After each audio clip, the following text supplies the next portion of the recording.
देखिए साथियों, जब सैडल पॉइंट नहीं हो और उस समय पे मैट्रिक्स आपके पास जो दी होती है, सैडल पॉइंट नहीं होने पर आपको मिक्स्ड स्ट्रेटेजी यूज करनी पड़ती है। लेकिन उसके पहले आपको क्या करना पड़ता है, डोमिनेंस रूल यूज करना पड़ता है, प्रमुखता का नियम। अब डोमिनेंस रूल क्या है?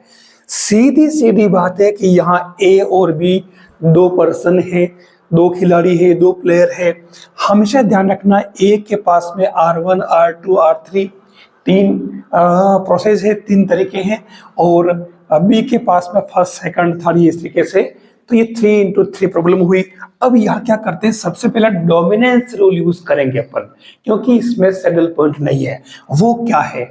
वो ये है कि यहाँ अगर आप ध्यान से देखो तो ये जो थर्ड रो है 5 2 6, ये 5 2 6 इन तीनों में से आप ये यूं आप देख लीजिए कि इन तीनों में से कोई न कोई एक रो जो है वो बाकी किसी न किसी एक रो से, दूसरी रो से वो छोटी है, ठीक है, भारी पड़ रही है। देखो जैसे 5 2 6, अब ये 5 2 6 देखो तो ये इस सेकंड से देखो ये छोटी है, यानी ये सेकंड वाली इस पर भारी पड़ रही है, ठीक है। तो जो भारी है, जो हैवी है उसको रखेंगे, और जो लाइट है उसको हम रिमूव कर देंगे। तो ये आपके पूरी खत्म हो जाएगी R3। अब आपके पास में ए के लिए तो बचा है फर्स्ट, थोड़ा नीचे लिख लेता हूं मैं, फर्स्ट और सेकंड, यानी कि 1 7 2 और ये 6 2 7, ठीक है। और बी के पास में आपके बचा है फर्स्ट सेकंड और थर्ड, तीन बाकी है। अब यहाँ फिर से अपन डोमिनेंस रूल लगाएंगे। हमारा उद्देश्य है कि हम इस पूरी को लास्ट में 2x2 में कन्वर्ट कर दें, ठीक है। तो देखिए रो 2 हो गई, अब कॉलम भी 2 बनाने। तो कॉलम में आपको क्या करना है, रो में तो हमने क्या किया था कि जो आपके छोटी थी डिजिट उसको रिमूव किया, ठीक है, बड़ी वाली रखी हमेशा ही। लेकिन कॉलम में क्या करना है कि आपको जो बड़ी वाली हो उसको रिमूव कर देना। तो अब यहाँ क्या है, बड़ी वाली में अगर ध्यान से देखो तो ये इसमें क्या सेट बन रहा है, 1 2 6 7, ठीक है। आप देखोगे फर्स्ट से ये जो थर्ड वाली है वो बड़ी है, तो इसलिए अपन इस थर्ड वाले को, इस पूरे को रिमूव कर देंगे, ठीक है। इसमें अपन ने इसको रिमूव किया था R3 को। अब आपके पास में फाइनली क्या बच गया, ये बच गया आपके, देखो ए में फर्स्ट और सेकंड, और इधर आपके 1 7 6 2, और ये आपके किसकी है, बी की, जिसमें ये फर्स्ट और ये सेकंड, ठीक है। अब एक तरह से ये जो मैट्रिक्स आपको मिली है, ये मैट्रिक्स आपकी किस फॉर्म में है, A11 A12 A21 और A22, ठीक है। जैसे ये 2x2 में आ जाए हम डायरेक्ट फॉर्मूला यूज करेंगे। अब हमारे पास में यहाँ 3 काम करने हैं। 3 काम क्या है, पहला काम तो ये है कि ए के लिए क्या स्ट्रेटेजी होगी, दूसरा काम आपके बी के लिए क्या स्ट्रेटेजी होगी, और तीसरा काम आपके इस गेम की फाइनली वैल्यू क्या होगी। 3 काम करने। इसके लिए सीधा सीधा हम डायरेक्ट क्या करते हैं, फॉर्मूला यूज करते हैं। मैंने इसे फिर से लिख दिया है सही ढंग से। अब आप देखिए अपन एक एक काम करते हैं इन तीनों में से। तो पहले के लिए हम सबसे पहले इसमें ए की स्ट्रेटेजी वो कैसे यूज करेगा वो निकालेंगे। तो A11 क्या है आपके, देखिए A-A, ठीक है, फॉर्मूला जो बन रहा है ध्यान रखना, और नीचे A + A - A + A। अब देखना यहाँ ये क्या बन रहा है, ये बन रहा है 22 21, और यहाँ जो है आपके ये क्रॉस है, ठीक है, 11 22, ठीक है, और ये 21 12।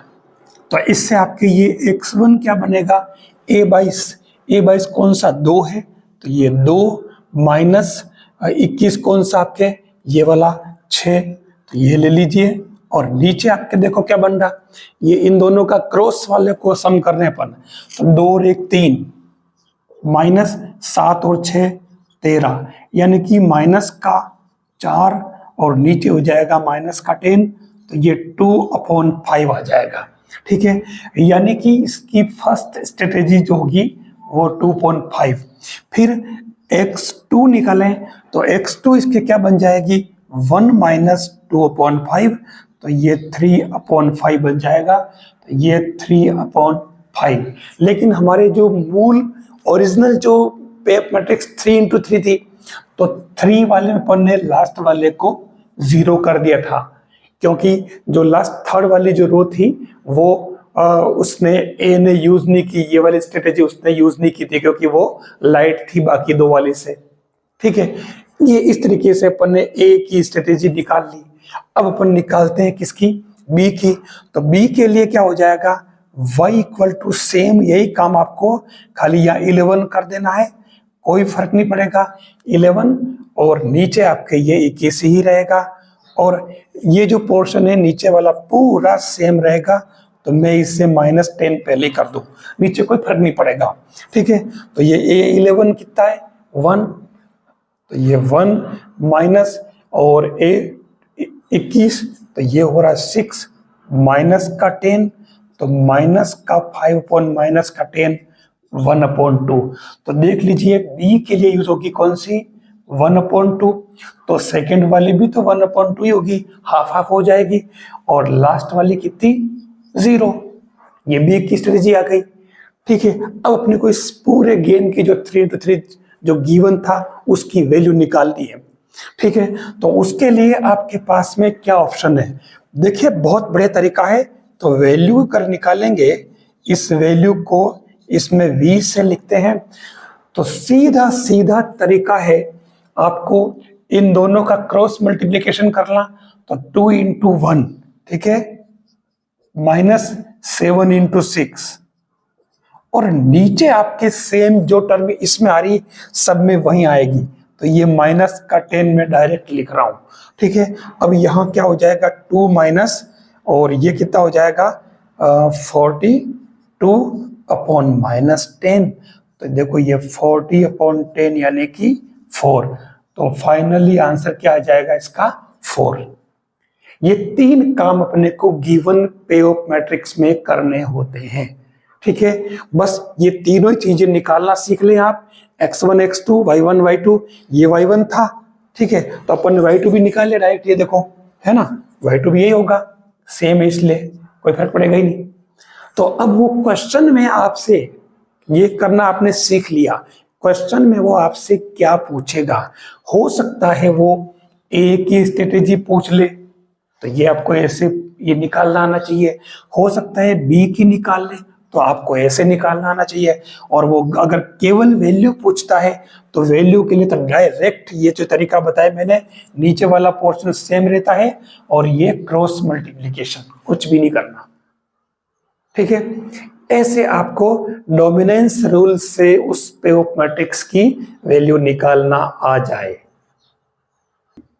अब यहां पर ये जो गेम डायरेक्ट दे रखा है पे ऑफ मैट्रिक्स 2 into 2 ही है, और ये डायरेक्ट सोल्व करना, आपको v की वैल्यू निकालनी है इसकी गेम की।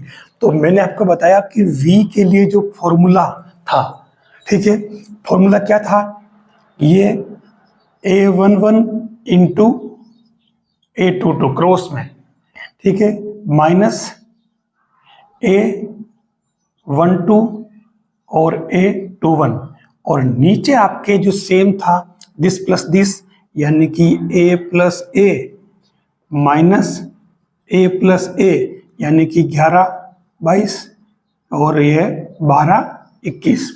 तो डायरेक्ट फॉर्मूला याद नहीं रहे तो छोड़ो, आपको क्या करना, ऊपर तो क्रॉस मल्टीप्लिकेशन कर लेना, 2 into 1, तो ये 2 into 1 2, और ये 5 into 3 यानी कि 15। ठीक है, और नीचे क्या आ जाएगा, इन दोनों को प्लस करो, तो ये 3 माइनस 5 और 3 8, तो ये कितना आ गया, माइनस का 13 अपॉन माइनस का 5, तो ये इस गेम की वैल्यू कितनी आ गई, 13/5, ये आंसर। डायरेक्ट गेम की वैल्यू निकालना भी आप सीख लें। हो सकता है वो डायरेक्ट आपको ऐसा गेम दे दे और सोल्व करने के लिए, तो आप सैडल पॉइंट में नहीं घुसे, ये इसमें सैडल पॉइंट एग्जिस्ट नहीं है। नेक्स्ट जो क्वेश्चन है वो मैं नहीं करूंगा, ये आपके लिए है। देखिए ये कह रहा है कि सोल्व कीजिए, यानी इसमें मैट्रिक्स दे रखी है कि कौन सी वाली है, ये 4 into 4 है। और ऐसा ही क्वेश्चन आपके आरपीएससी लेक्चरर में पूछा जा सकता है, पहले भी पूछा हुआ है, तो आपको डरने की जरूरत नहीं है, वो बड़ी देख करके डरना नहीं है। ये जो है आपको इसको 2 into 2 में कन्वर्ट करनी है, तो ये 2 into 2 में मैंने रिड्यूस कर दी, देख लो, ठीक है, यहां तक मैं ले आया हूं। ये लाया कैसे, ये प्रोसेस आपको करके देखना कि आपसे ये वाला जो डोमिनेंस रूल्स है उससे आता है या नहीं। फिर इसके फाइनली आंसर तीनों, ए की जो स्ट्रेटेजी है ये होगी, बी की स्ट्रेटेजी और इसकी वैल्यू 8/3 आएगी, ये इसके आंसर है। आपको मैंने आंसर दे दिए, मैंने इसको रिड्यूस कर दिया है डोमिनेंस रूल से। आपको ये करके देखना कि ये आया कैसे और आप फिर ये आंसर निकाल पाते हो या नहीं जो मैंने फॉर्मूले बताए। ये काम आपके लिए, आप जैसे इसको कंप्लीट करते हैं आप कमेंट बॉक्स में कमेंट करके बताएं कि हाँ हमारे से ये क्वेश्चन हो गया है, हम इन आंसर तक पहुंच चुके हैं।